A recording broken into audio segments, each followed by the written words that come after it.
DSC preparation కి మిగిలిన తక్కువ సమయాన్ని డిఎస్సి 2024 యాప్ లేదా DSC2024.com తో జాబ్ ని సాధించండి. కాసేపట్లో పెళ్లి ముహూర్తం దగ్గర పడుతోంది. పెళ్లి పనుల్లో ఎవరికి వారే బిజీగా ఉన్నారు. పెళ్లి పందిరిలో సందడి వాతావరణం నెలకొంది. కాసేపు ఆగితే వధువు మెడలో 3 ముళ్ళు పడేవి. అక్షింతలు వేసి పెద్దలు ఆశీర్వదించేవారు. కానీ ఇంతలోనే విషాదం.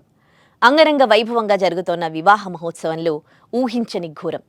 పెళ్లిళ్లు కన్నీటి సంద్రంగా మారిపోయింది.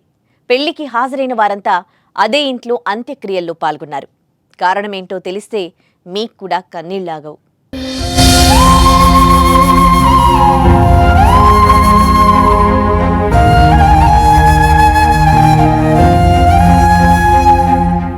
విజయనగరం జిల్లా గజపతి నగరం మండలం పాతబగ్గాం గ్రామంలో జరిగిన ఓ హృదయ విదారక ఘటన ప్రతి ఒక్కరి గుండెను బరువెక్కిస్తోంది. పాతబగ్గాం గ్రామానికి చెందిన పప్పల పైడమ్మ తన కూతురు గౌరీ వివాహాన్ని ఆదివారం ఇంటి వద్ద అంగరంగ వైభవంగా నిర్వహించింది. ఇంటి యజమాని 2 సంవత్సరాల క్రితం అనారోగ్యంతో చనిపోతే ఇంటి బాధ్యతంతా తనపై వేసుకుని కుమార్తెను చదివించి పెళ్లి చేసి అత్తారింటికి పంపేందుకు అన్ని ఏర్పాట్లు చేసింది. కానీ పెళ్లి ముహూర్తానికి గంటల ముందు పైడమ్మ స్పృహ తప్పి పడిపోయింది. వెంటనే బంధువులు స్థానిక RMP వద్దకు తీసుకువెళ్లారు. కానీ అప్పటికే ఆమె చనిపోయినట్టు వైద్యుడు చెప్పడంతో విషాద ఛాయలు అలుముకున్నాయి.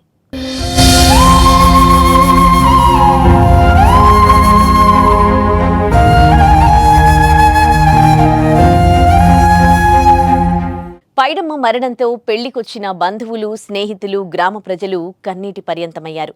తన పెళ్లిలో తల్లి చనిపోవడంతో కుమార్తె గౌరీ బోరున విలపించింది. ఆమె రోధించిన తీరు ప్రతి ఒక్కరిని కన్నీరు పెట్టించింది. చివరగా పెళ్లికి హాజరైన వారంతా పైడమ్మ అంత్యక్రియలు నిర్వహించారు. ఎంతో ఆడంబరంగా పెళ్లి చేయాలని ఏర్పాట్లు చేసినప్పటికీ ఆ పెళ్లి చూడకముందే తల్లి మృతి చెందడం ఆ కుటుంబంలో తీరని విషాదాన్ని, దుఃఖాన్ని మిగిల్చింది.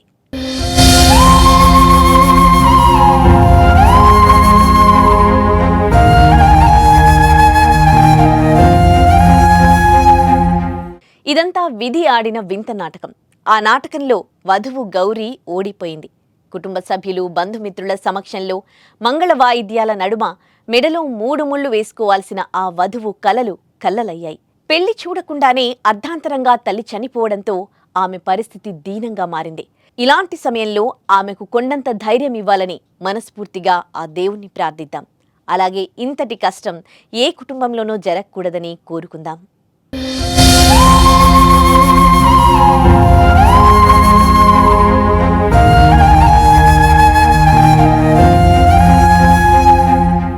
ఈరోజు నైట్ మ్యారేజ్ ఉంది. 1:40 మ్యారేజ్ ఉంది. ఇప్పుడే జస్ట్ ఇంకా ఎవరికో అమౌంట్ ఇచ్చి బీరువాలో డబ్బులు తీసి ఇచ్చి వంట సామాన్లన్నీ తెప్పించి వాటికి డబ్బులు ఇచ్చింది ఆవిడ, మా అత్తగారు. సడన్గా హార్ట్ స్ట్రోక్ వచ్చి పడిపోయింది అన్నారు. ఇంట్లోకి వెళ్ళి చూసి చనిపోయి ఉంది. అందరూ శోక సంద్రంలో ఉన్నారు. పెళ్లి పందిట్లు ఇవన్నీ కూడా చాలా అందరూ కూడా గందరగోళంగా ఈరోజు ఎవరు కూడా ప్రశాంతంగా ఈరోజు ఎంత ఆనందంగా ఉండవలసిన రోజు బాధతో అందరూ ఏడుస్తూ ఉన్నారు.